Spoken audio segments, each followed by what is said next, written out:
Você ouve agora FLcast, o podcast do Fórum da Liberdade. Olá pessoal, sejam muito bem-vindos. Estamos começando a segunda temporada do FLcast, podcast do Fórum da Liberdade. Eu me chamo Richard Sachs, sou empreendedor, associado do IEE, o Instituto de Estudos Empresariais, e serei o apresentador dessa segunda temporada, que vai trazer muitos convidados especiais.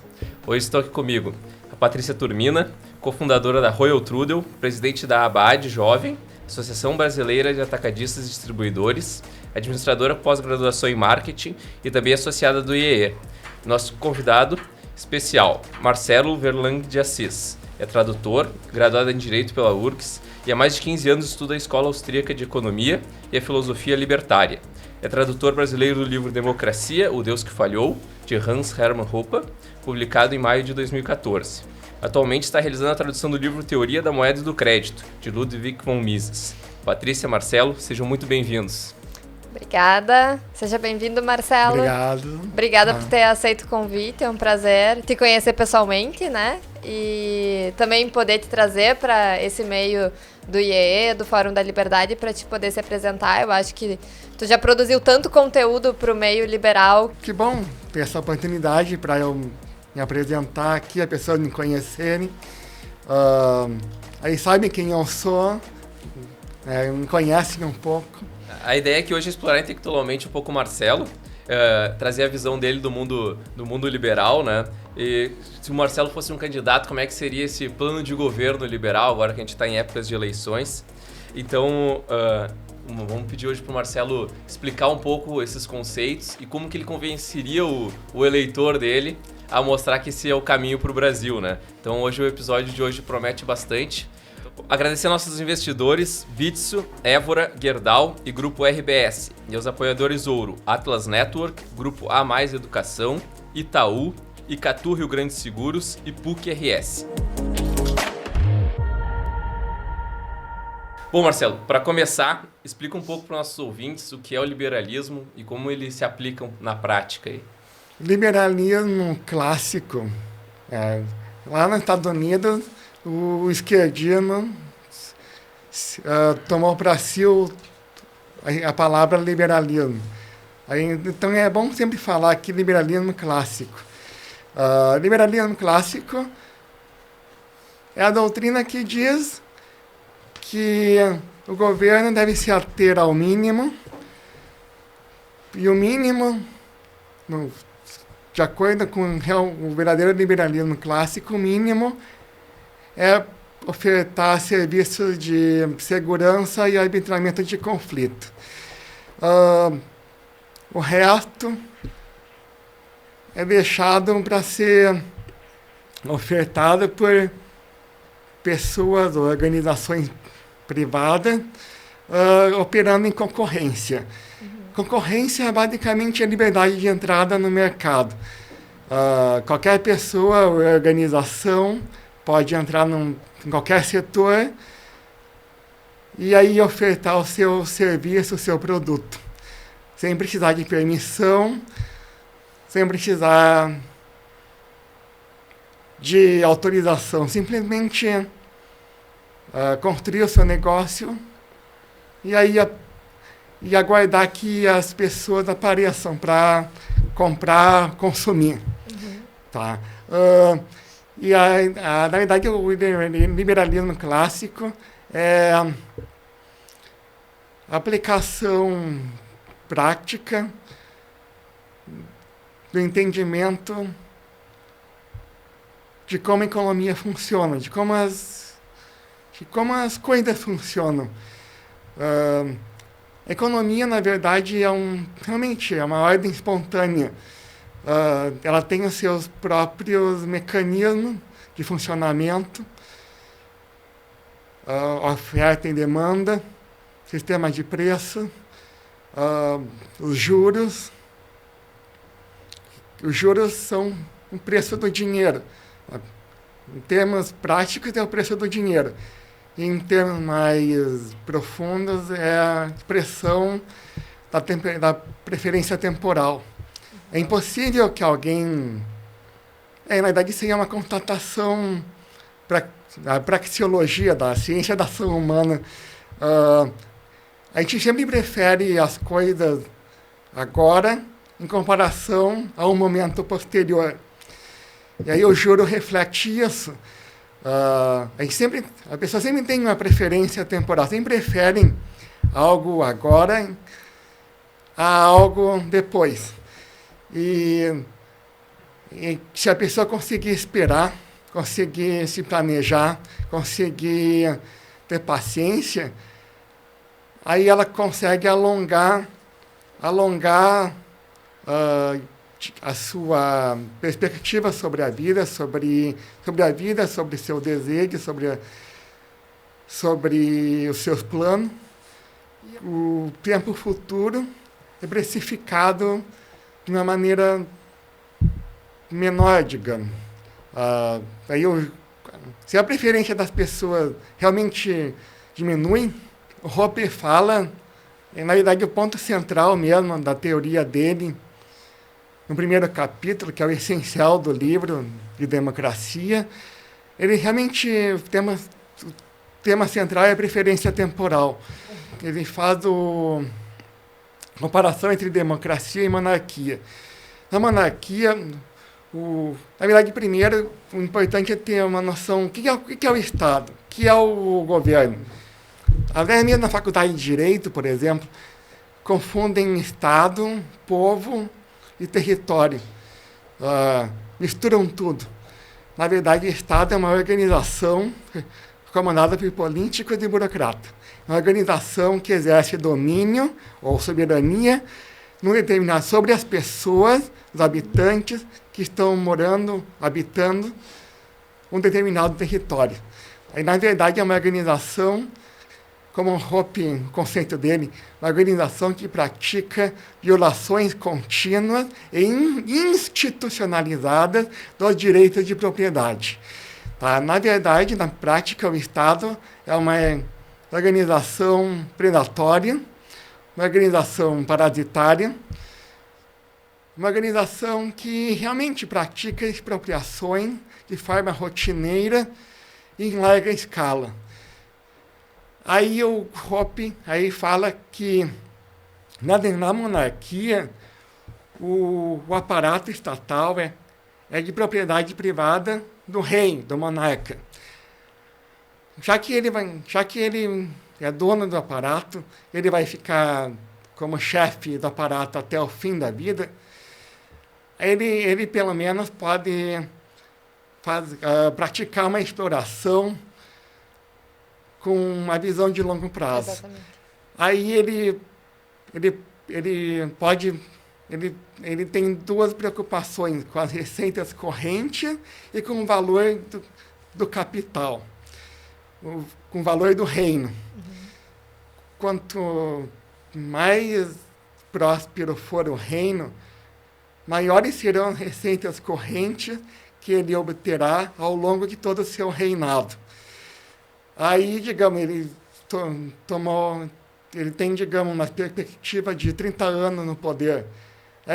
Então, eu vou pensar conforme esses 30 anos. E também Marcelo, vou pensar... desculpa te interromper, mas só para eu entender a construção e também para dar uma pimentada.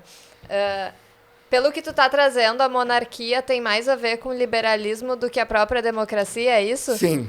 A verdade toda é que, se a gente comparar, até mesmo pegar a estatística, a gente comparar as políticas econômicas da monarquia, dos tempos monárquicos, com os tempos democráticos atuais, a monarquia tem muito mais a ver com o liberalismo clássico. Sim, é óbvio, em muitas ocasiões, os monarcas foram muito intervencionistas, eu gosto de falar gosto muito da expressão planejamento central. Socialismo é isso, planejamento central. Se imiscuir no governo, se imiscuir na economia, e ele próprio, em vez de respeitar a ordem espontânea, ele próprio quer criar, o Estado quer criar sua própria ordem. Só que a ordem que o Estado promove é sempre defeituosa, é sempre disfuncional. A ordem, na verdade, eu digo ordem entre aspas, porque o Estado, na prática, promove caos, principalmente caos calculacional. Ele perturba, causa distúrbio no processo de coordenação do mercado. Um exemplo clássico é o piso dos enfermeiros agora, um exemplo atual. Controles de preços. Temos os preços máximos, preço mínimo. No caso dos enfermeiros, profissionais de enfermagem, são preços mínimos, né? O salário é um preço, o preço do serviço. Todo mundo diz, o Estado tem que fazer alguma coisa, o governante tem que fazer alguma coisa. Mas, na prática, o que o Estado faz? Eu gosto muito da definição do Jesús Huerta de Soto. Socialismo é todo sistema de agressão institucional contra o livre exercício da ação humana ou função empresarial. Na verdade, Estado é agressão institucional. Mas isso aconteceria na monarquia também, né? Porque a diferença da democracia e da monarquia, pelo que tu traz, é que na monarquia os incentivos são melhores, porque né, o monarca tem interesse no longo prazo. Mas isso não tira dele também o papel de controlador central falível, né, sujeito a erros. Assim, na monarquia, o governante, assim, tem que começar desde o início da história. Como é que os monarcas apareceram? Na verdade, eram senhores da guerra e conseguiram se estabelecer como líderes institucionais. Eles eram bandidos comuns, saqueadores, que aí conseguiram institucionalizar a pilhagem. Uhum. E aí criaram, né, toda essa aura da monarquia, toda essa pompa, toda essa... para realmente criar essa aura de legitimidade. O ponto é que geralmente o monarca é um herdeiro de outro monarca. E esse herdeiro é preparado para governar, é preparado para a função. Ele pode, em vez de... Assim, o Hoppe faz a comparação. Os líderes democráticos, eles não podem ascender aos postos mais elevados por acidente ou por acaso. Na democracia, os líderes são as pessoas mais hábeis na demagogia, nos conchavos, nos conluios, na verdade, são as pessoas mais hábeis no crime, digamos assim. Tá? São as pessoas mais hábeis na mentira, na fraude. Aí, as pessoas que estão no topo são as piores. Na monarquia, pelo menos, o herdeiro pode ser uma pessoa normal, pode ser uma pessoa honesta, simplesmente herdou a posição de governante.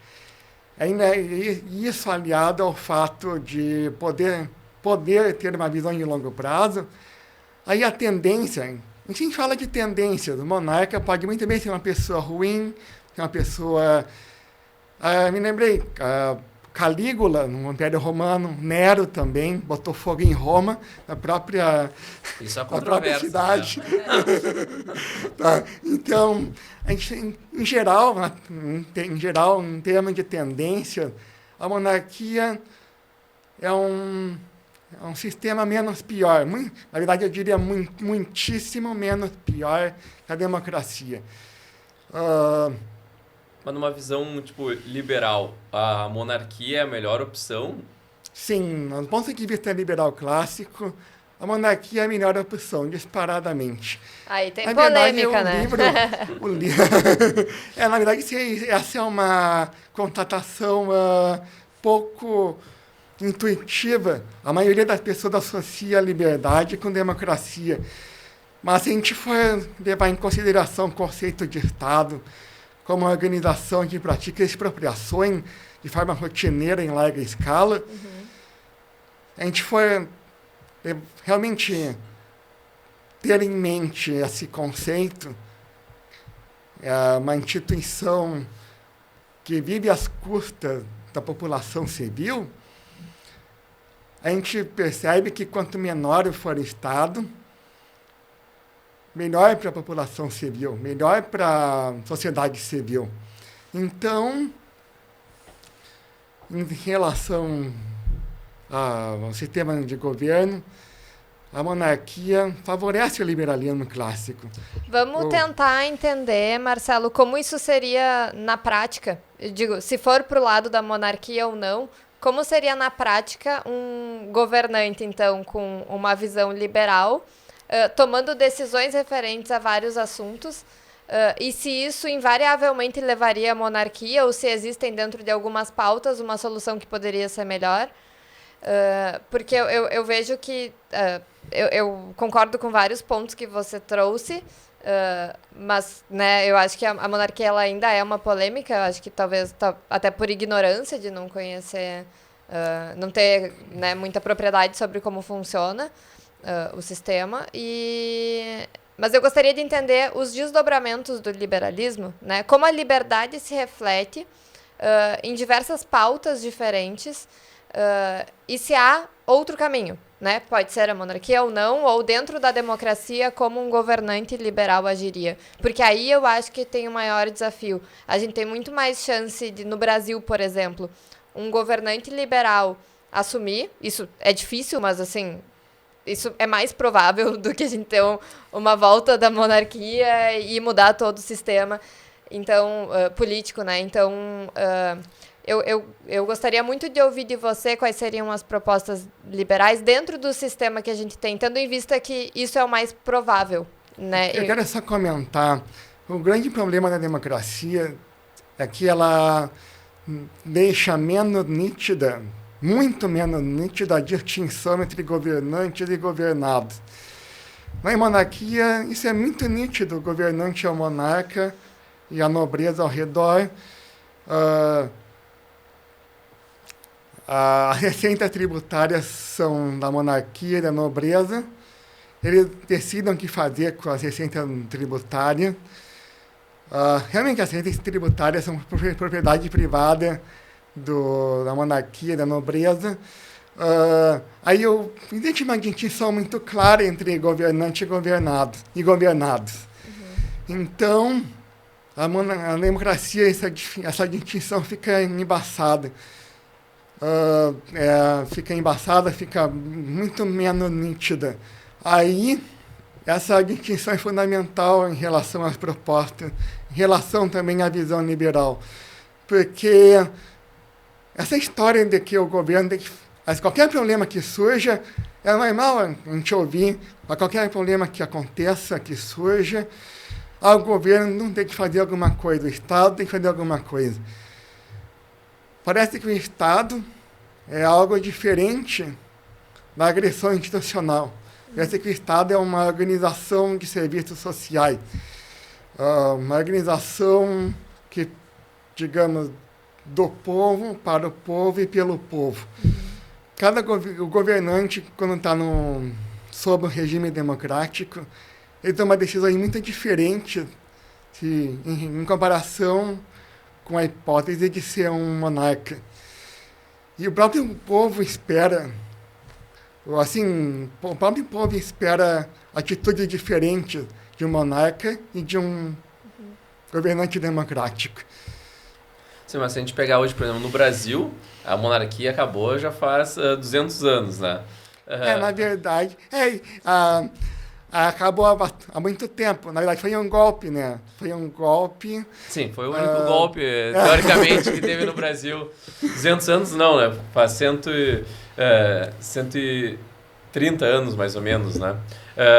Mas, tipo, hoje a população brasileira não sabe mais o que é viver num regime de monarquia, né? Nós vivemos num regime mais ou menos democrático, na real, democrático depois de 88, mais ou menos, porque antes também não teve muita democracia, assim, né? Mas, tipo, como é que a população veria, porque na real a pessoa, o nosso ouvinte que está lá nos acompanhando, tipo, o que muda na vida dele ser um monarca ou ser um político? Porque, tipo, qual que é a diferença que ele vai sentir no dia a dia? Tá certo. O governo, assim, existirá um governante, né? Ele vai ter que pagar imposto, ele vai ter que lidar com as regulamentações, ele vai ter que lidar com a burocracia que o governo impõe. Pelo menos na monarquia, ele primeiro tem a certeza de que esse governante por 30 anos, digamos, ou por 40 anos, vai ser essa pessoa. Sim, mas pode ser uma pessoa boa, como pode ser uma pessoa ruim, como a Paty colocou, né? Tu não tem como saber. Pelo menos no regime democrático, de 4 em 4 anos, tu pode mudar a pessoa que tá lá, né? Mas na monarquia, não sei, vai matar o rei, vai assumir o filho, né? Ou tem que fazer uma revolução, ou botar eles na guilhotina, como foi na França. O Hoppe fala que a democracia, na verdade, é uma concorrência política. Só que o problema é que concorrência na produção de bens é algo muito bom, mas concorrência na produção de males é algo pior que péssimo. Na verdade, a concorrência na democracia é uma concorrência de males, na produção de males.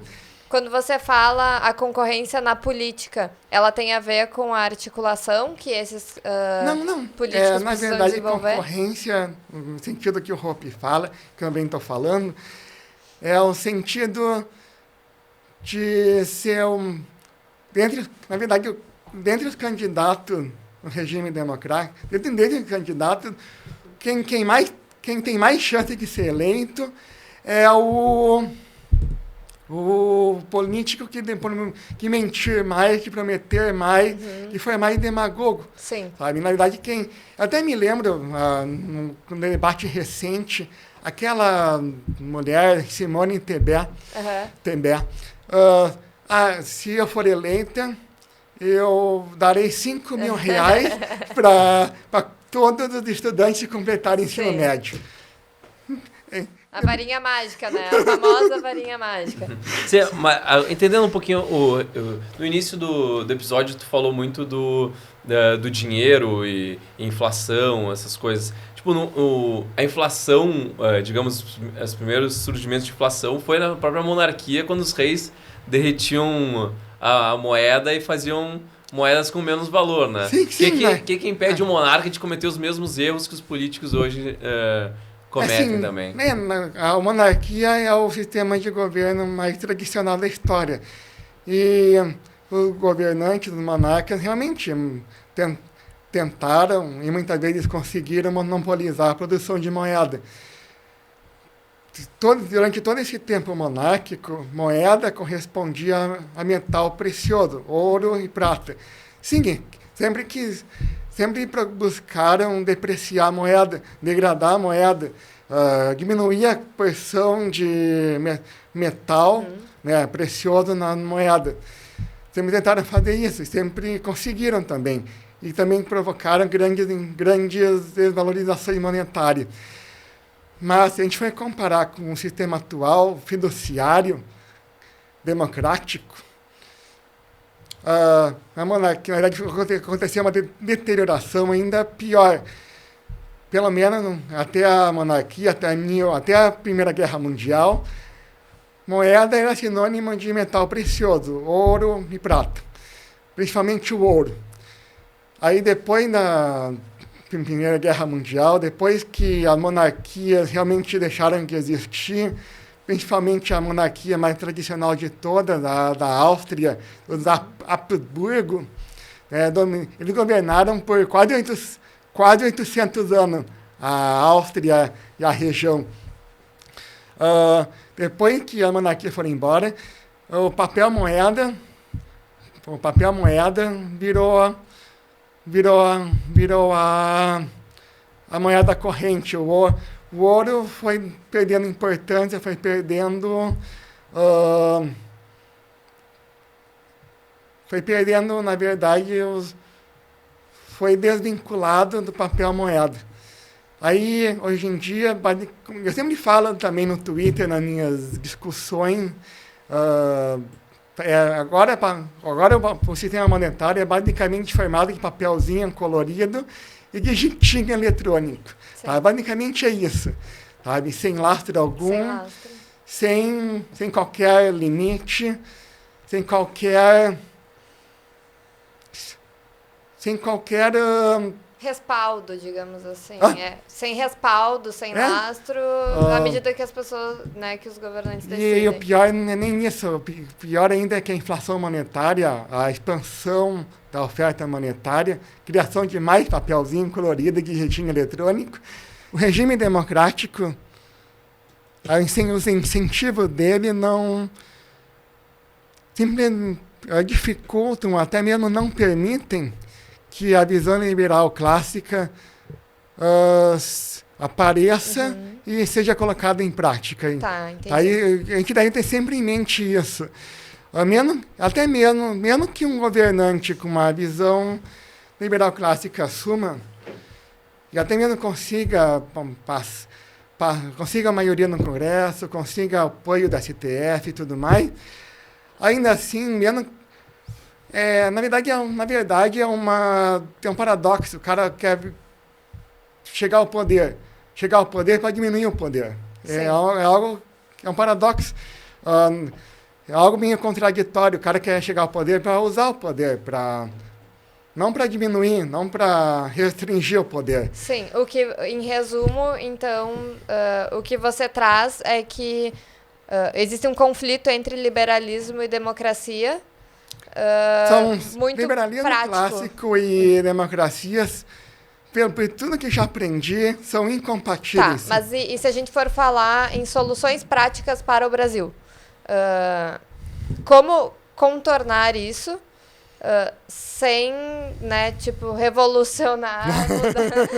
Porque eu acho que é uma ideia extremamente impopular retomar a discussão da monarquia. Eu reconheço as falhas da democracia, mas eu acho que até hoje é o sistema mais viável, digamos dizia assim. Churchill, né? Tirando todas as outras, a democracia é a melhor que existe. Exatamente. Então, não é o sistema ideal, obviamente, mas eu também acredito que a monarquia não é o sistema ideal. Então, se a gente vai falar de sistemas que todos eles precisam de aprimoramento, que tal a gente discutir qual seria o sistema ideal, né? Sem esse compromisso histórico com a monarquia, né?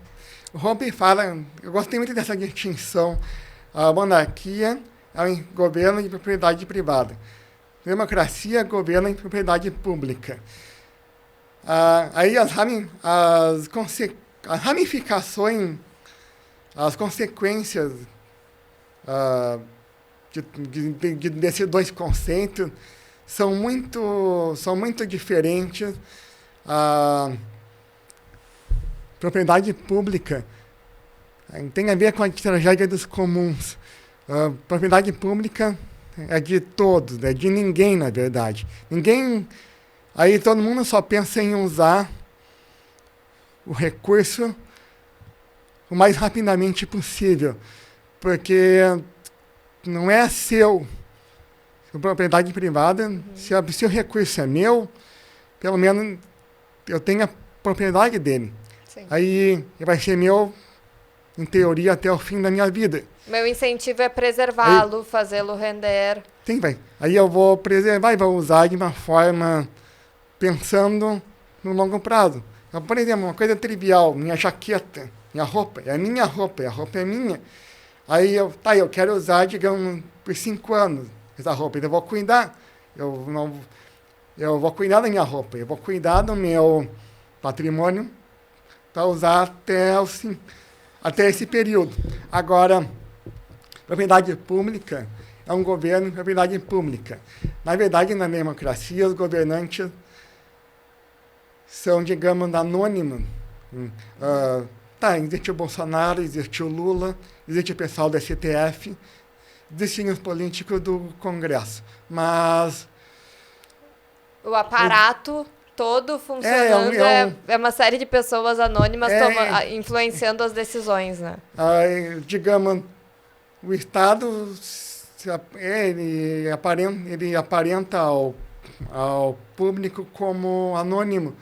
E não somente isso, na democracia existem diversas instâncias de poder no chamado estamento burocrático. Os políticos, o STF, o Congresso, são só parte visível. Aí, na democracia, existe uma tendência a ampliar o estamento burocrático. Na verdade, o estamento burocrático são os funcionários de alto escalão que não são eleitos. Na prática, quem acaba mandando na democracia é o estamento burocrático. O pessoal de alto escalão não eleito. Sim. Ô, Marcelo, digamos que tu fosse o rei Marcelo, assumiu o trono no Brasil. Como é que seria a implementação do teu liberalismo e como isso afetaria as pessoas? Tipo, como é que seria a vida das pessoas? Como é que seria a educação? Como é que seria a saúde? Como é que funcionaria o Brasil sobre o regime do rei Marcelo? Rei Marcelo. Assim, o problema todo...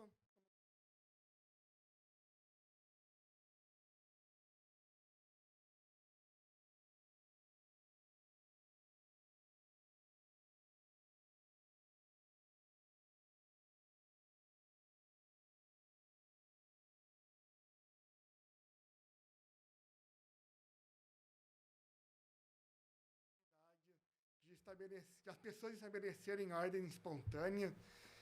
Ainda assim, o problema da democracia é que basta aparecer um demagogo prometendo tudo de graça e já é eleito, sabe? E aí toda... Não, sim, mas se voltasse a monarquia e tu fosse o rei, tu vai o deliberar. rei, se eu fosse o rei, que tu deliberaria? Tipo, como é que seria? Tu mudaria o sistema educacional, mudaria o sistema de saúde?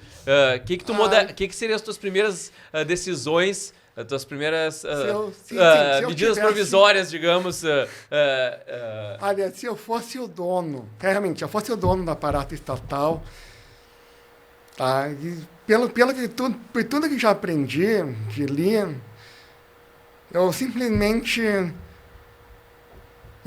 eu deixaria absolutamente tudo, todos os setores, educação, saúde, ruas, estradas, eletricidade, esgoto, todos esses, absolutamente todos os setores,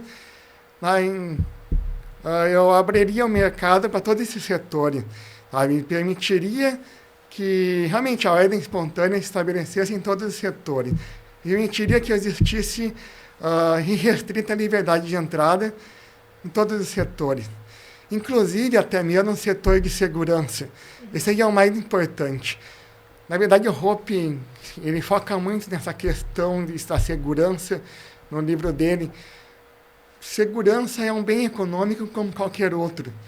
Assim como as ruas, a estrada, a eletricidade, bens econômicos, quando ofertado num regime de concorrência, quando ofertado num sistema em que existe ampla liberdade de entrada no mercado, a qualidade desses bens econômicos tende a melhorar, né?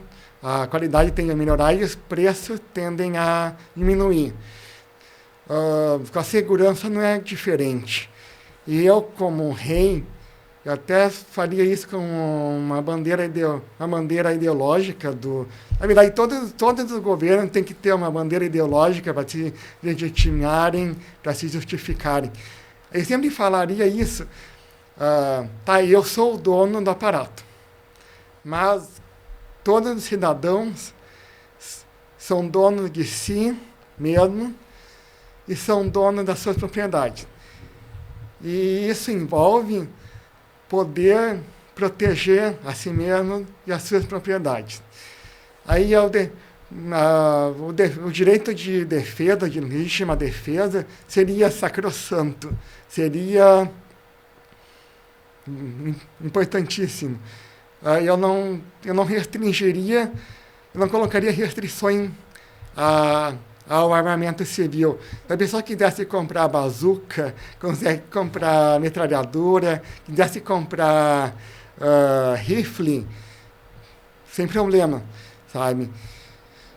Mas a segurança seria individual, ou, só para esclarecer um pouco, tu abriria o mercado para segurança. Então, tipo, seria uma empresa para tudo, digamos uma empresa privada para toda a segurança, ou cada um contrataria a sua própria segurança? Além da autodefesa, eu diria que na questão da segurança, a autodefesa já é um passo muito importante. Já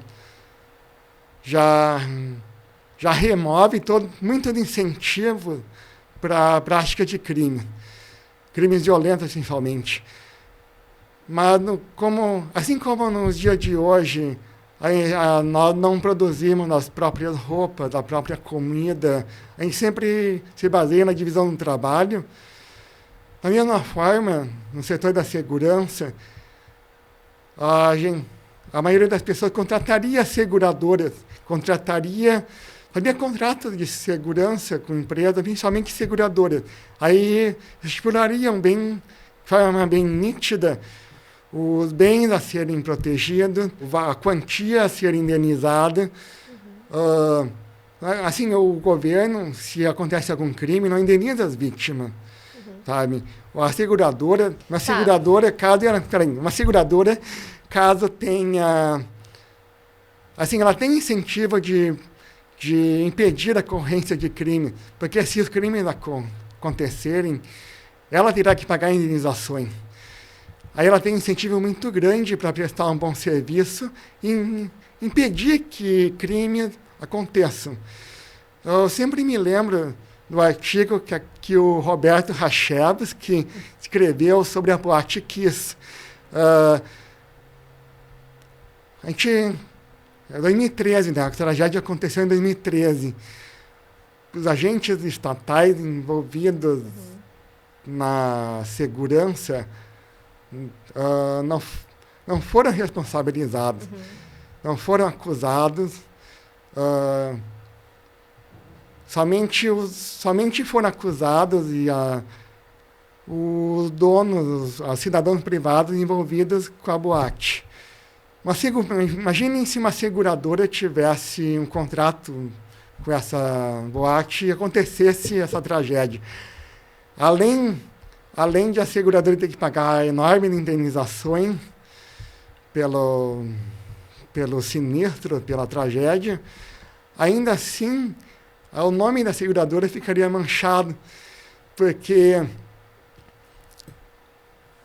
seguradora também, um mercado de segurança privada, mercado de segurança, também atuaria como certificadora. Aí, digamos, várias outras boates com esse mesmo contrato com essa mesma seguradora. Aí, se os frequentadores tiverem bom senso, não vão frequentar esses lugares. Tá? Não vão... Sim, o consumidor vai decidir. O consumidor vai ser quem vai decidir qual é a seguradora que mais lhe transmite segurança mesmo. Mas nessa pergunta do Richard, o que fica de dúvida, qual seria o papel do Estado, além de permitir que a segurança fosse comercializada como mercadoria mesmo? Assim, eu sempre digo, sempre falo, tem que sempre pensar no Estado como agressor institucional. Ele faz a minha pergunta: a agressão institucional melhora ou piora as coisas? O Estado, as três principais ações que ele faz, tributação, inflação monetária, ou desvalorização monetária, e regulamentação. O que é regulamentação? O que é isso aí? Na verdade, regulamentação é uma burocratização, é uma restrição. Na verdade, as normas jurídicas, as normas estatais se classificam em 4 grupos. Permissão, obrigação, regulamentação e proibição. E a regulamentação é uma dessas categorias. E a regulamentação na verdade, eu diria que é uma forma suave de proibição. Ela mistura a característica de permissão e proibição, mas ela está mais envolvida com a proibição. Regulamentação significa que alguma coisa, alguma atividade só pode ser realizada naqueles parâmetros determinados pelo Estado. Não pode fugir disso. Por exemplo, advogado. Só pode ser advogado quem tiver um diploma de direito e tiver a carteirinha da OAB, sabe? Muita coisa, muitos serviços jurídicos não precisam de alguém que tenha um diploma de uma faculdade de direito e tenha uma carteirinha da OAB, não precisam disso. Até mesmo um estudante de primeiro ano consegue fazer algumas coisas jurídicas. Às vezes melhor que o advogado formado, né? Qualquer pessoa poderia fazer, né? Ela corre o risco de ganhar ou perder, né? Óbvio que quanto mais conhecimento tu tem, mais chances tu tem de ganhar a causa, digamos, né? Mas qualquer pessoa poderia entrar, né? Qual seria o papel do Estado em relação ao serviço de segurança? Eu suscitei aquela pergunta, agressão institucional, melhora ou piora as coisas? A verdade toda é que regulamentar o setor significaria na prática impedir a liberdade de concorrência, impedir a liberdade de entrada. E ainda assim, acima de tudo, impedir o surgimento de novas formas de serviço, novas formas de resolver os problemas. Na verdade, a ideia de ordem espontânea é essa. Cada pessoa ou organização encontra meios e fins, encontra e cria meios e fins. Isso aí realmente é uma questão de criatividade empresarial, criatividade do ser humano. As pessoas agindo, elas enfrentam problemas e buscam solucionar. A regulamentação, a agressão institucional impede a iniciativa, impede a ação humana, impede que as pessoas encontrem soluções individuais para seus problemas individuais, sabe? A gente fala em todos esses tópicos. Na prática, tudo resume a isso. Muitos problemas, eu diria que a maioria dos problemas, a maior parte dos problemas, até mesmo todos os problemas, são fundamentalmente de natureza individual. São problemas individuais que pedem soluções individuais. E nesse aspecto também falo de empresa. Cada organização humana tem, digamos, o seu problema e as suas peculiaridades. E aí cada pessoa ou organização de pessoas tem as suas peculiaridades a resolver. Em resumo, a pergunta, o que o Estado faria nessa hipótese com relação à segurança seria, não faria nada, deixaria que naturalmente o mercado se organizasse. Essa questão da segurança também tem a ver com a questão do direito, né? A questão de arbitramento de conflito. Eu realmente, depois de tudo que aprendi, eu não, como governante, eu não me imiscuiria no setor, sabe?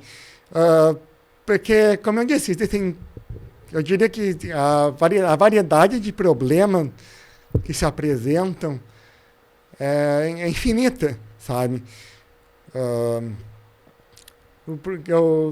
Na questão no texto ali, no livro, ele toca no assunto Por exemplo, segurança. Algumas pessoas querem mais segurança, outras nem tanto. E outras não se importam. E outras se viram com o armamento que tem. E cada pessoa faz a sua decisão. Cada pessoa... Sabe o que é mais importante cada pessoa pra analisa si. a sua circunstância Sim. e aí decide. Ou, por exemplo, uma celebridade, né? Uma celebridade milionária, geralmente é um alvo, né? Ela tem um alvo estampado. Todo mundo sabe que ela é milionária, que ela é cheia de recursos. Aí é um alvo para criminoso. Aí é natural que ela contrate seguranças, que ela gaste muito mais em segurança que uma pessoa comum. Sim, mas a gente inverter a lógica. Por exemplo, hoje no Brasil, muitas pessoas humildes são assaltadas no ônibus, que é roubado o celular. Essas pessoas não teriam daqui a pouco dinheiro para contratar uma empresa de segurança. Como é que funcionaria para esse outro lado, que é a maior parte da população brasileira hoje? Essa pergunta, na verdade, ela envolve todos os outros tópicos, saúde, educação. Como os mais humildes, como pessoas com menos poder aquisitivo poderão ter acesso, né, ao serviço, na verdade, a todos os bens econômicos. Sim, porque hoje o rico, teoricamente, ele já tem acesso à segurança privada, à saúde privada, à educação privada. O pobre que ele não tem esse acesso a essas coisas, né? Então, como é que funcionaria? Explica para nós um pouco. Na verdade, o pobre, na situação atual, com serviços estatais, ele não tem acesso. Na favela, ele não tem acesso ao serviço estatal de segurança. E ele também está desarmado. Na verdade, muitas pessoas chamam o poder do tráfico de estado paralelo. Né? Na verdade, daí, digamos, ele demora meses até anos para conseguir uma consulta, uma cirurgia, um tratamento. Educação. Aí é pior ainda. A educação pública é um fracasso. Eu fui aluno da Faculdade de Direito da UEG e eu também frequentei antes escola privada na escola. A diferença foi muito grande, sabe? A diferença. Os serviços públicos, em geral, não têm incentivo para serem eficientes, serem bons, serem de qualidade. E não tem incentivo, isso é até mais importante, não tem incentivo para serem baratos. Não tem esse incentivo. O governo arrecada compulsoriamente os recursos, tributação, inflação monetária. Ele não está oferecendo serviços para uma clientela pagante. Aí, simplesmente, não existe incentivo para ofertar serviços bons para que os clientes apareçam e comprem. Ele né? tem a demanda garantida e compulsória até, porque a pessoa vai ter que pagar o preço que for, porque ela paga, né? A gente paga. Então, essa questão da segurança, assim, segurança, como eu disse, é um bem econômico como qualquer outro. Eu não vejo nenhum... Eu até vejo que seria o normal. Seguradoras ofereceriam uma pólice de baixo custo para a maioria das pessoas. Assim como existe... Ô Marcelo, desculpa te interromper, mas me parece muito esse cenário que você está desenhando como a monarquia, que seria governada pelo Marcelo, como anarcocapitalismo mesmo, Sim, né? porque... Em que tudo vai ser mercadoria. Na verdade, a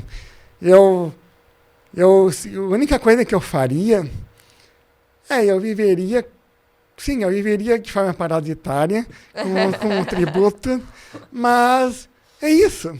Tá?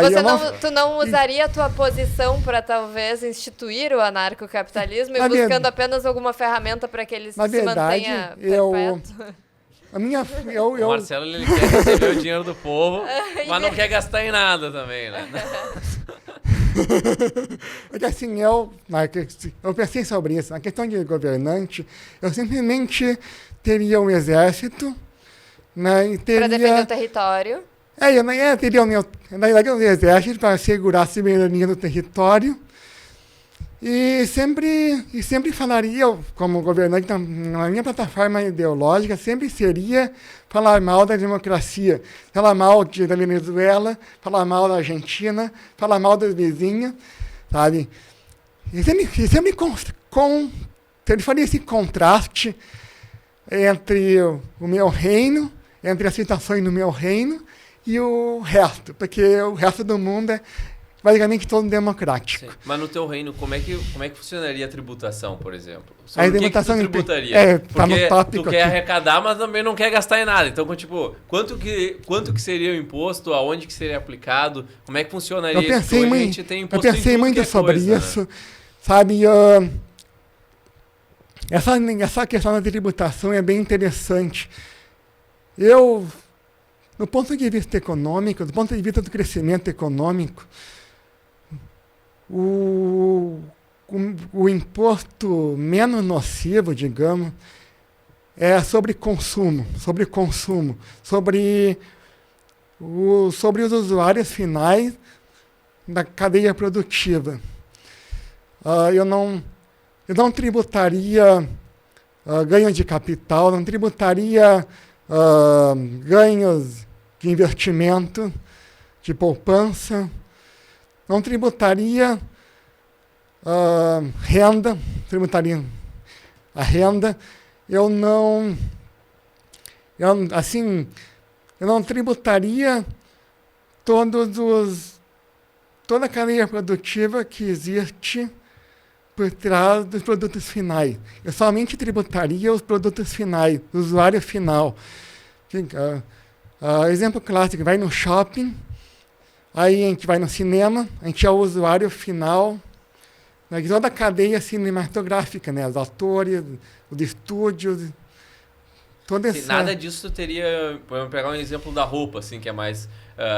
desde a produção da roupa até a chegada da loja não teria nenhum tributo. Não, seria nada. quando eu fosse lá comprar, eu pagaria, digamos, R$100 na camisa, mais uma taxa de imposto. E No caso, você como funciona nos faria- Estados Unidos, assim, hoje, né? Que tu vai lá, é $100 mais 6% de daí, imposto. Dá 106. acrescenta-se a alíquota, Isso. né, a alíquota é acrescentada, e aí paga o valor total. Marcelo, mas o imposto, nesse caso, ele serviria apenas como forma de remunerar a defesa do território Sim. e de bancar a estrutura... Na verdade, sei lá, nem sei como seria o castelo. Digamos, seria o quê? 1% sobre o valor? Ou como é que seria? Porque daqui a pouco se a economia tá pujante, também se arrecadaria muito, né? O que o Rei Marcelo faria daí? Faria uma distribuição de renda ali, de dividendos pro povo? Como é que funcionaria isso? Assim, no caso do tributo, no caso do imposto, seria realmente um imposto único, uma alíquota única, sabe? Sobre o serviço, produto e serviço no usuário final, sabe? Muitos tributaristas criticam o imposto único, chamam até de utópico. Falam que o imposto único deixaria de tributar muitas pessoas, deixaria de tributar, assim, em vez de a parcela de tributação recair sobre todo, recairia apenas sobre algumas pessoas. E o outro argumento é que aí haveria poucos recursos para todas as funções estatais que existem. Só que no meu caso, as funções estatais seriam muito pequenas. Sabe? Esse imposto, acho que seria mais que suficiente. Esse imposto único que seria instituído seria mais que suficiente. Eu coloquei aqui como tópicos o que promove o crescimento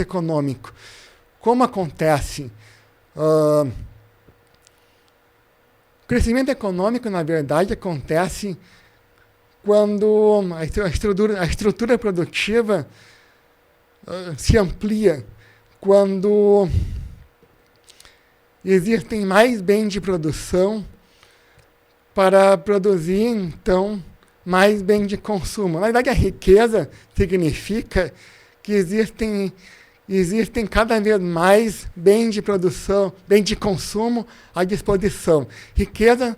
A riqueza significa realmente a maior disponibilidade de bens de consumo.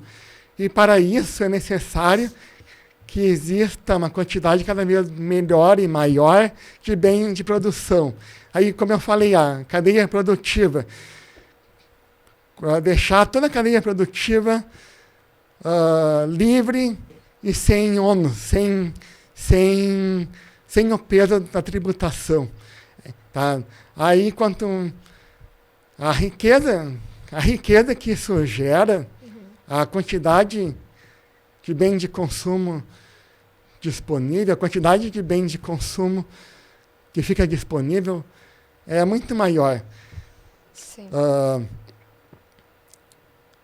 Aí Marcelo, o processo de crescimento econômico acontece com poupança, investimento e acumulação de capital, acumulação de bens de produção.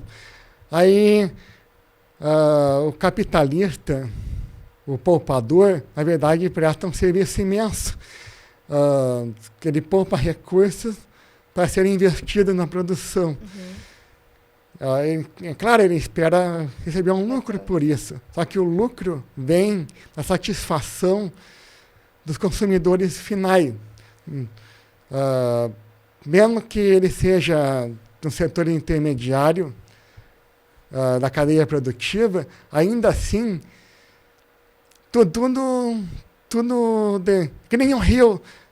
Os rios vão em direção ao mar, e o mar são os consumidores, são os usuários. sim. Sabe? A gente concorda, Marcelo, que qualquer regime que proporcione maior liberdade econômica vai resultar em maior liberdade, né, aos consumidores, maior oferta, né, preços mais competitivos. Melhores produtos, mais tecnologia, mais inovação.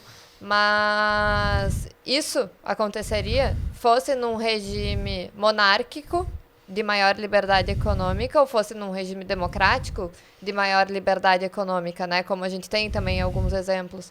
Mas eu não vejo a liberdade econômica como algo que intrinsecamente está relacionada ou só pode acontecer num regime monárquico. Pelo contrário, com o Marcelo no poder, sim. Mas nada garante que seria o Marcelo no poder. E se não fosse? Né, a gente poderia cair no total oposto disso e não teria nenhum poder de mudança como população, né, como cidadãos. Então, a minha única, não, tem algumas, mas a minha principal crítica ao regime monárquico é justamente essa, de que eu não tenho fé numa figura que eu nem conheço, que eu não sei qual é a índole, eu não sei quais são os valores, eu não sei se vai zelar pela liberdade econômica ou se vai fazer o total oposto, porque ela, como pessoa, vai estar ganhando mais com isso. Então, eu particularmente não vejo na monarquia uma solução e nem vejo ela relacionada à liberdade econômica e muito menos relacionada ao anarcocapitalismo. Assim, não consigo ver na prática, tirando as raras exceções, o ponto fora da curva, de alguém que estaria nesta posição de ter essa visão de favorecimento, né, de não favorecimento próprio em detrimento ao favorecimento da população. É algo até contraintuitivo, se a gente for ver. No livro Democracia, Hoppe fala... Realmente ele fala sobre isso, que o retorno... Ele fala que o retorno à monarquia é algo improvável. A monarquia como... perdeu a sua legitimidade, né? Mas ele fala que a saída não está na reforma do sistema democrático, mas sim na secessão, na multiplicação de Estado, no primeiro momento. E num segundo momento, a extinção do Estado. Tá. Aí seria o anarcocapitalismo que ele propõe. Ele fala da secessão, assim, quanto menores forem o Estado, quanto menores forem o território que eles governam, maior é o incentivo de um Estado, seja monárquico ou democrático, de permitir liberdade econômica, de permitir mais liberdade. Existe a história de concorrência entre os estados por habitantes, por pessoas produtivas, digamos. Aí, até mesmo, por exemplo, um lugar como o Brasil, gigante, né, um território gigante, um lugar como o Brasil pode praticar protecionismo, pois muita coisa está para ser produzida aqui dentro, principalmente alimento, no caso do Brasil. Mas num territórios minúsculos como Mônaco, Liechtenstein, acho que assim é a pronúncia, territórios minúsculos simplesmente não podem praticar protecionismo. Se praticarem protecionismo, a população simplesmente vai morrer de fome, sabe? Na verdade, o protecionismo é uma doutrina que tem pouca sustentação teórica. Digamos, Porto Alegre. Porto Alegre é uma cidade. A gente acha absurdo, digamos, o prefeito proibir a importação de bem de Canoas. Tá? A gente acha absurdo isso. Mas o protecionismo na prática é isso. O Brasil proíbe ou dificulta a importação de bem dos Estados Unidos, da Espanha, da Áustria, qualquer lugar. Sabe? Aí a gente foi reduzindo, a gente usar esse raciocínio e for reduzindo, a gente percebe quanto esse argumento é absurdo. Aí, até mesmo o bairro A proibir a importação de bens produzidos no bairro B. Então, na verdade, a integração econômica, na verdade não é paradoxal, mas essa integração econômica no mundo inteiro seria facilitada pela existência de inúmeros estados com um território pequeno. No Brasil, que é um território grande, tu acha que não funcionaria direito as ideias liberais, porque se é um território muito grande, teria que dividir entre os estados, digamos, para facilitar? No Brasil, aqui nós temos, além da mentalidade estatizante, né, a doutrinação socialista nas escolas e tudo.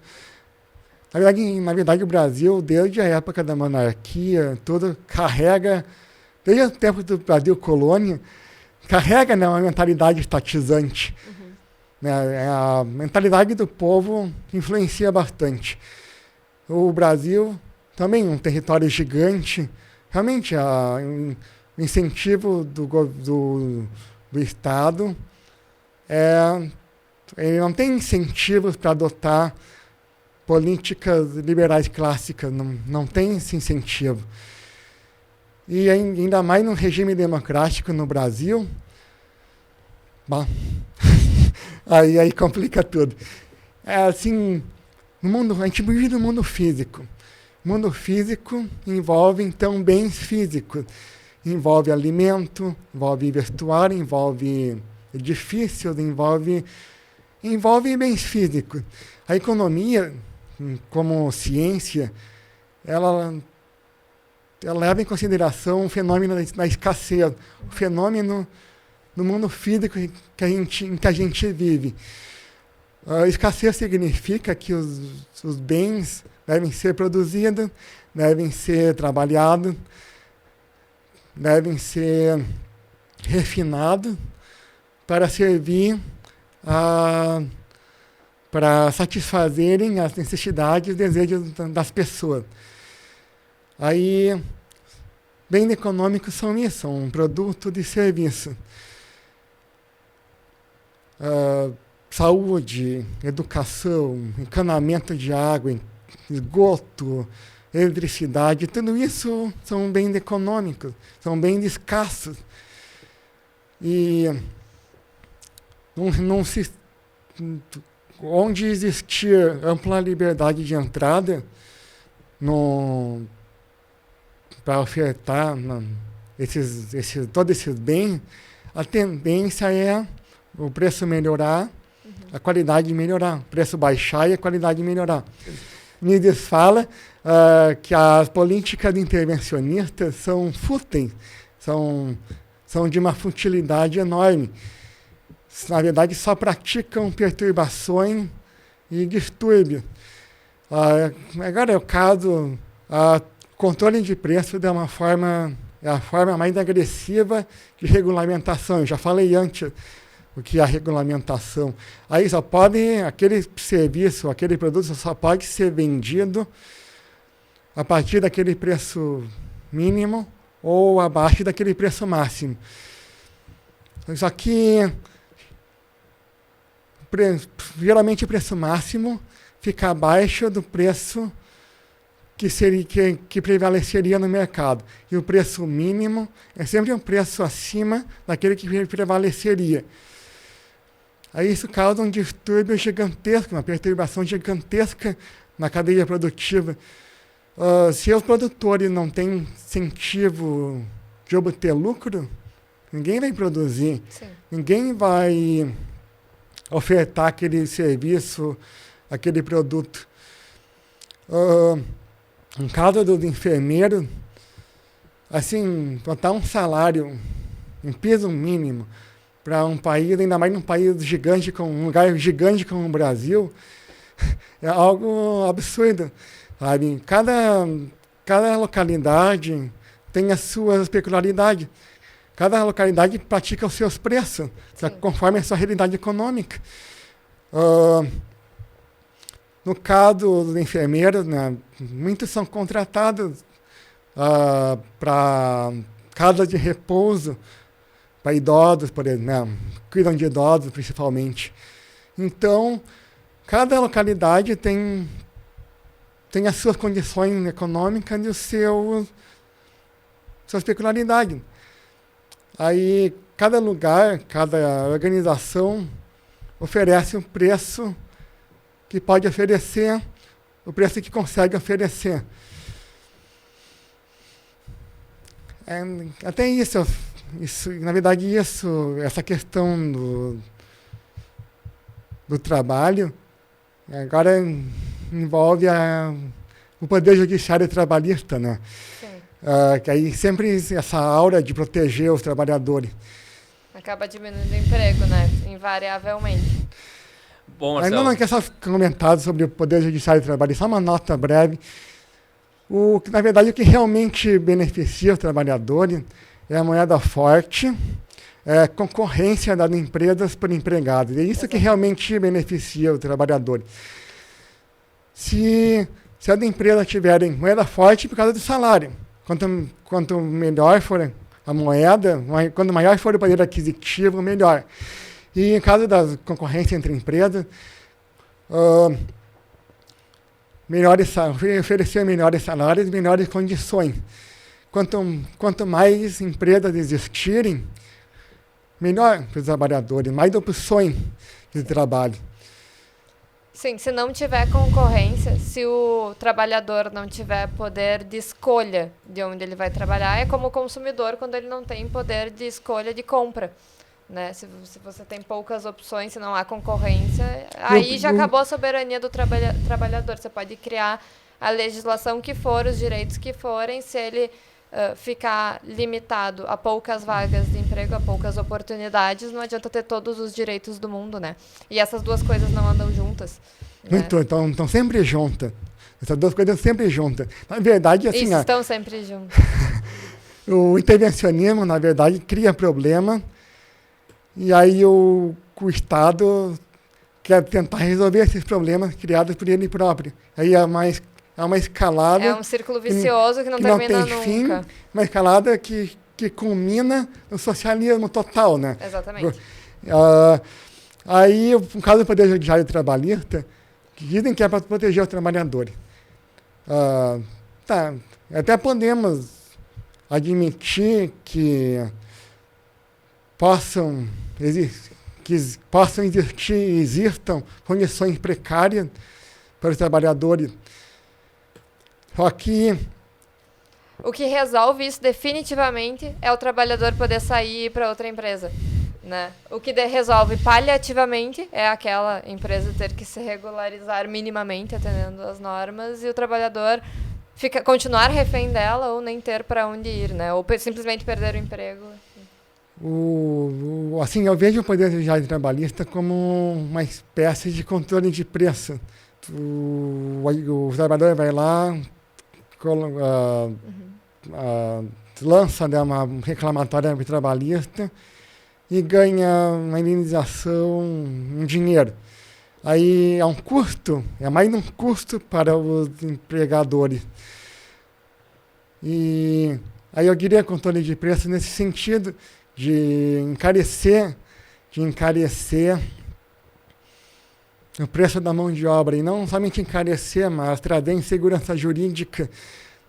Não se sabe exatamente quanto será pago pela mão de obra. Digamos, o Poder Judiciário Trabalhista, ele não é imparcial, ele deveria, então... Na verdade, contratos de trabalho são contratos de prestação de serviços continuado, sabe? A pessoa fica à disposição, assim, um encanamento vazou no banheiro, eu chamo hidráulico, a gente faz um acordo De trabalho pontual ali. é um trabalho pontual. Aí o cara arruma, eu pago e pronto. No caso, aí é uma prestação de serviços continuado, o trabalho, a mão de obra numa empresa, um funcionário. Então, contrato entre trabalhador e empregador, entre empregado e empregador. E na condição de contrato, deveriam ser julgados como no direito civil, como meros contratos mesmo, sem aquela carga de que o trabalhador seja hipossuficiente. Adoro falar essa palavra, hipossuficiente, Sim. sabe? Aí, além disso, eu sempre falo Poder Judiciário Trabalhista, porque falar justiça trabalhista não combina, sabe? Justiça, na verdade, também Justiça Federal, Tribunal de Justiça, juntar o Estado com justiça, no meu entendimento, não Fica no mínimo não combina. contraditório, né? Não combina. É contraditório mesmo, sabe? Então, sempre fala Poder Judiciário Trabalhista, Poder Judiciário. Aí, ele já parte do princípio, a parte da ideia de que os empregadores são imploradores. E até a balança já está pendendo para o empregado. Isso... Sim, não é imparcial, então já não se prevê, não é imparcial, já se parte desse pressuposto de que realmente os trabalhadores são hipossuficientes, adorei esse termo. Bom, Marcelo, a gente podia ficar conversando aqui altas horas, né? Mas o tempo ainda é escasso, então eu queria passar para as tuas considerações finais aí. E se tu quiser indicar aí um livro, coisas para as pessoas estudarem mais sobre esse assunto aí, que domina de livro, documentário, sites que possam buscar mais informações. Lá na Faculdade de Direito, o que mais me incomodava era o fato de não levarem a realidade em consideração. A economia, na verdade, estuda a ação humana no contexto do mundo material em que vivemos. O direito, os juristas, a maioria não entende como as coisas funcionam. Pior ainda, desprezam A maioria não entende e, pior ainda, despreza a realidade, despreza... Assim, quero fazer uma analogia bem clara aqui.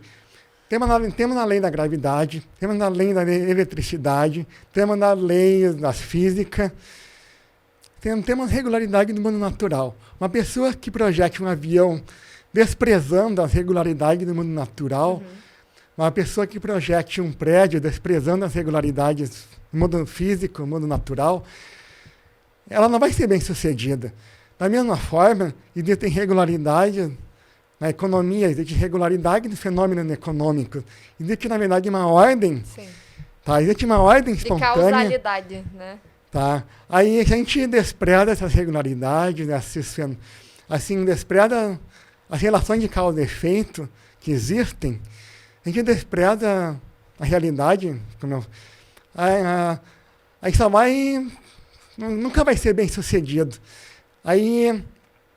No caso ali que eu falei da Faculdade de Direito, realmente a realidade é muitas vezes desprezada, sabe? Só que o problema é a gente tem que aceitar o mundo como ele é, como ele funciona. Aceitar o mundo físico, aceitar as limitações do mundo físico, aceitar como os fenômenos ocorrem. Os socialistas simplesmente não aceitam a ordem espontânea do mercado. Não aceitam que possa existir uma realidade econômica. Acham que acham que podem impingir uma fantasia sobre a realidade, sabe? Eu estou num prédio alto, eles consideram a gravidade, aí vou pular. Eu não vou cair, não vou me espatifar. Sim. A pessoa que pensa assim é maluca, né? É maluca. Sim, eu discordo da lei da gravidade, eu acho que ela é impopular, logo ela não existe, devemos agir como se ela não existisse. Olha, eu recomendo... Olha, o livro Democracia, ele aborda praticamente todos os tópicos de economia e política estão ali, sabe? Ele já é um livro... Dependendo, alguns capítulos são mais densos que outros, mas todos os assuntos, anarcocapitalismo, economia, funcionamento das coisas, está tudo ali. Sim, existem livros para iniciantes, para intermediários, os mais profundos. Mas realmente, se eu pudesse recomendar apenas um livro, seria esse que eu traduzi, sabe? Eu gosto muito do jeito como ele descreve o Estado, uma organização que pratica violações contínuas e institucionalizadas dos direitos de propriedade. A partir dessa definição, muita coisa fica esclarecida sobre todos esses assuntos que envolvem política e economia. Eu recomendo também o meu blog, eu sempre chamo de blog. Eu posto alguns textos, eu reviso, né, vejo. O site, o Instituto Rothbard, posta vários artigos bons. Eu gosto muito de ler artigos, porque são mais concisos, são mais Sintetizar. São mais diretos. Eu até faço uma analogia com a inflação. Quanto maior a quantidade, menor o valor de um bem. O número de páginas do calhamaço, um tijolão, é um monte de páginas. Aí, de certa forma, essa quantidade enorme desvaloriza cada página, sabe? Até mesmo intimida o leitor, né? Por isso que às vezes um tweet convence mais do que um livro inteiro, né? É um assunto complexo, são vários assuntos, são assuntos complexos, então não dá exatamente a abordar cada um detalhadamente, ainda mais num Tinha que ficar uma podcast. semana, né? Ia ter assunto. Legal, mas eu acho que a gente, assim, sob uma ótica diferente, né? Sob uma ótica monarquista, que eu achei um exercício muito legal. Como seriam geridas as coisas de forma, né, a ter uma sociedade mais produtiva, a ter mais liberdade econômica. Como seria o reino do Marcelo, né? E deixando claro também que nem todos os reinos seriam assim, mas foi um exercício muito legal. Eu quero só comentar Marcelo. duas coisas que são importantes de comentar. Realmente a monarquia, eu até discuti com um cara ontem no Instagram, eu acho, um perfil postou crítica da democracia. E aí um outro perfil postou um comentário, tá, e o que a gente coloca num lugar? Aí eu respondi, anarcocapitalismo, mas se quiser um Estado, prefiro a monarquia. E aí a resposta dele, monarquia, e um risinho no lado, sabe? A monarquia realmente perdeu toda a legitimidade no mundo atual. Mas é muito bom comparar a estrutura de incentivos de cada regime, porque na prática, realmente na prática, é isso que determina como as políticas serão feitas, o que será feito, o que será decidido. E a outra questão que eu quero falar, eu queria muito falar sobre isso, Hoppe fala que na transição da monarquia para a democracia, muitas coisas se deterioraram. Principalmente a moeda, que eu falei antes, virou de metal precioso, passou de metal precioso para papelzinho colorido, de chiquinho eletrônico. E eu diria que a deterioração, uma deterioração pior ainda, foi a transformação da lei, para a legislação. Lei, no sentido filosófico, no sentido do direito natural, no sentido do direito natural, são os princípios imutáveis, são os princípios que sempre existem, os princípios jurídicos que sempre existem. Basicamente é o direito de propriedade e as ramificações do direito de propriedade. Isso aí é lei. E a legislação é basicamente qualquer norma, qualquer texto normativo que o governo crie e imponha. E aí a legislação tem uma Constituição, tem as normas infraconstitucionais, que são chamadas de leis, temos as normas infralegais, é um conjunto cada vez maior de textos normativos, e esses textos normativos muitas vezes contradizem uns aos outros. A legislação como o Hoppe diz, é uma perversão da lei, entendida como um direito natural, sabe? Eu diria que essa aí é uma das maiores constatações que ele fez, porque o direito, assim como a economia, tem as suas regularidades, tem os seus fenômenos a serem respeitados. O Hoppe fez uma palestra aqui em Porto Alegre em 2011. Eu fui lá, eu estava lá. Sabe? Foi? Uhum. Eu não cheguei aí. Eu até coloquei no meu blog a transcrição dessa palestra. Ele fala que o direito de propriedade, não existe solução para o problema da escassez de recursos, a não ser o direito de propriedade. É ele que evita e resolve conflitos. E aí ele fala também da segurança. Foi uma palestra bem bacana, sabe? E aí ele toca nesse assunto. Aí no livro Democracia ele se aprofunda mais. Ele fala realmente a distinção entre lei e legislação. Bom, Marcelo, Patrícia, obrigado pelo tempo de vocês. Pedir pro pessoal nos acompanhar nas nossas redes sociais, @Fórum da Liberdade. O episódio vai estar nas plataformas de áudio e no YouTube. E agradecer mais uma vez os nossos investidores, Bitso, Évora, Gerdau e Grupo RBS. E os apoiadores Ouro, Atlas Network, Grupo A Mais Educação, Itaú, Icatu Rio Grande Seguros e PUC RS. Muito obrigado, pessoal. Obrigada, Marcelo, foi um prazer. Muito obrigado, foi um grande prazer também vir aqui. A gente poderia até conversar por horas e horas, mas temos um limite de tempo. Perfeito. Conversamos em outro momento. Até mais. Você ouviu FLCast, o podcast do Fórum da Liberdade.